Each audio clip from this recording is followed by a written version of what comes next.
अशोक तुलसीयान जी। जय गुरुदेव।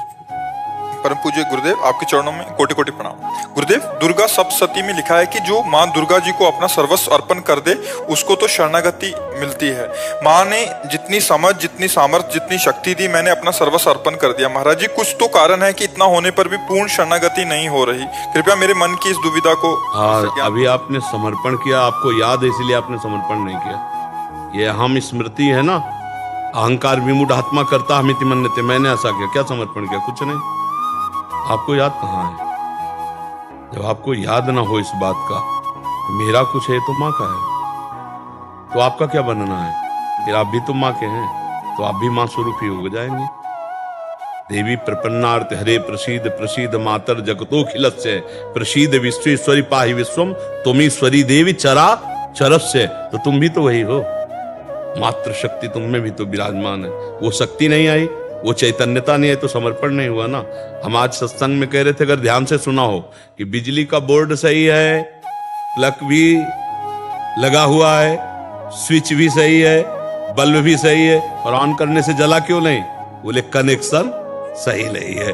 बस चावल भर कनेक्शन हटा, इसलिए ऑन ऑफ करते रहो, कोई फर्क नहीं पड़ेगा। अब थोड़ा और कनेक्शन सही हो जाए, एक बार में जल जाएगा? नहीं जल जाएगा। हमारा कनेक्शन सही नहीं है, हमारा चिंतन सही नहीं है, हमारा समर्पण सही नहीं है। अभी अहम बकाया रह गया है। तन वांग मनोभीर अमलई सोहम तवै वाश्रिता।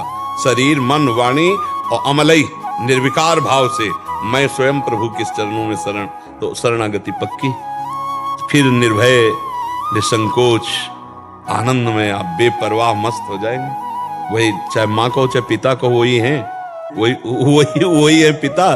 तुम्हें माता च पिता तुम्हें, तुम्हें बंधुश्च सखा तुम्हें विद्या द्रवणं तुम्हें। वही हरि माँ बने हैं, वही माँ हरि बनी है, कोई अंतर नहीं। वही कृष्ण काली है, वही काली ही कृष्ण है, कोई और एक ही तत्व है, दूसरा तो है नहीं। तो जब हम उसकी शरण में हो जाएंगे तो हमारे अंदर ये सब लक्षण जागृत हो जाएंगे। अभी हमारा समर्पण, हमारा चिंतन कहीं न कहीं विपरीत है। उसको आपको ढूंढना पड़ेगा, उसको आपको ढूंढना पड़ेगा। गुरुदेव की कृपा के बिना ये तो नहीं है प्रभु जी। हाँ, तो आप नाम जप करो, उसी नाम में आपको दिखाई देने लगेगा आपसे क्या त्रुटि हो रही। हाँ, आप नाम जप करो, जो आपको प्रिय लग रहा हो, जो आप जप रहे हो, और एकाकार जपो। जैसे मान लो माँ, हम कह रहे हैं मान लो माँ, तो हमारे सामने माँ लिखा है, तो माँ माँ, और उसी के बीच में आ जाएगी जो गलती आपकी है, जो आपकी त्रुटि है, वो साधक के सामने आ जाती कि बार बार जलन होगा और ये होगा, ये गलती है, कैसे छूटे, बस जान लेना वो गलती आ जाएगी। पूरा का पूरा अंतःकरण की छानबीन भजन के समय होती है।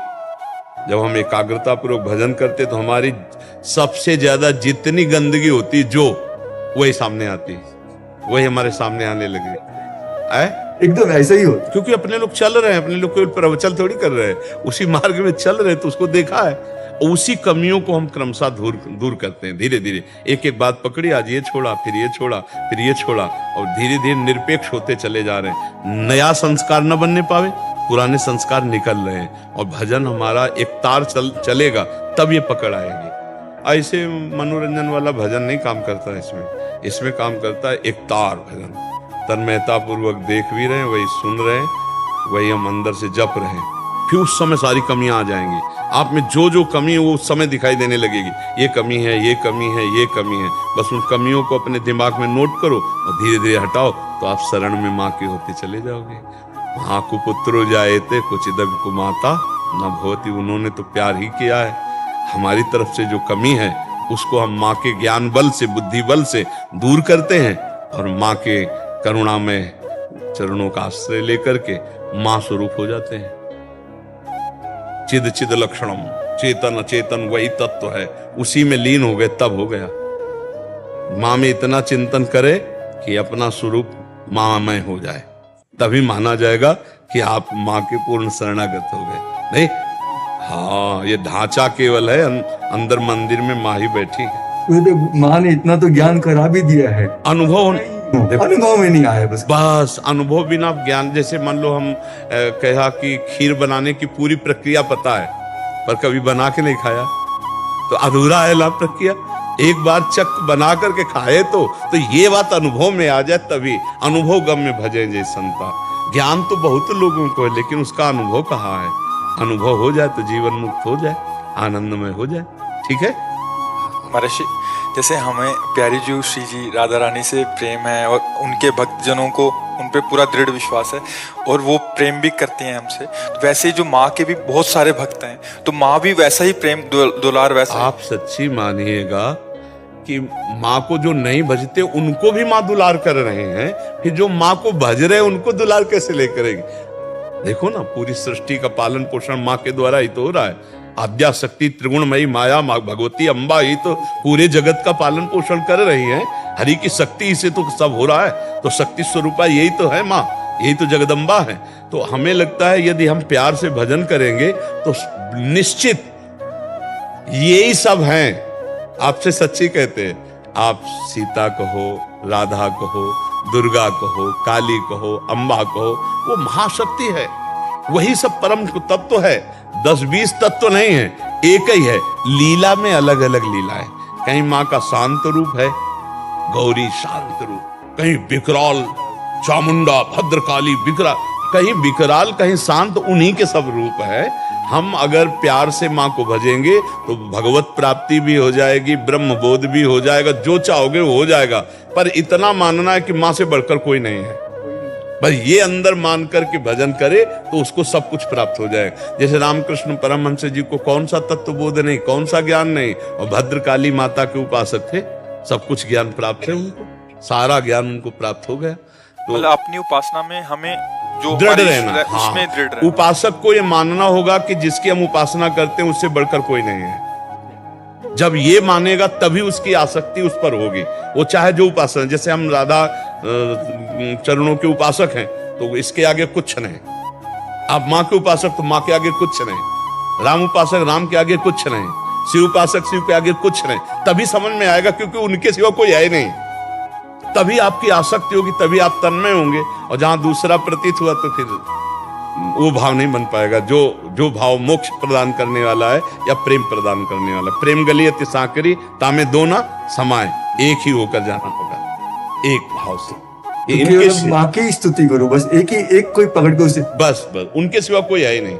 तुम ईश्वरी देवी चराचर से, तुम ईश्वरी देवी चरा, तुम ही ईश्वर हो, तुम ही चराचर जगत हो, दूसरा कोई नहीं। देवी जी के लिए तुम ईश्वरी देवी चराचर से। देवी प्रपन्नार्थ माने शरणागत, हरे प्रसीद, जो इनकी शरण में आ गया उसके सारे दुखों को हरण करके प्रसन्नता और सुख प्रदान किया। देवी प्रपन्नार्थ हरे प्रसीद मातर जगतो खिलत से, हे जगत की अखिल माता आप हम पर प्रसन्न हो। हाँ, सब पर दया करो, सत्य भाव से चलो, उनका नाम जप करो, दूसरों को सुख पहुंचाओ, माँ प्रसन्न हो जाएगी।